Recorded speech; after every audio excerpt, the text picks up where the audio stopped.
मावळत्या वर्षानं भारताला मोठा आत्मविश्वास दिला असून विविध क्षेत्रात प्रत्येक भारतीयाला अभिमान वाटेल असे अनेक क्षण दिल्याचं पंतप्रधान नरेंद्र मोदी यांचं मन की बात कार्यक्रमात प्रतिपादन. नव्या वर्षासाठी नवी आशा आणि नव्या संकल्पांसह पुढे जाण्यासाठी देश सज्ज, पंतप्रधान नरेंद्र मोदी.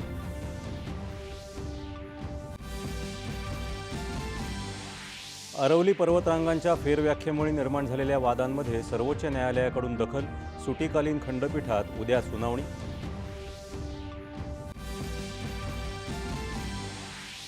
मुंबई महानगरपालिका निवडणुकीसाठी काँग्रेस आणि वंचित बहुजन आघाडी यांचा आघाडीचा निर्णय. वंचित बहुजन आघाडी 62 जागा लढवणार.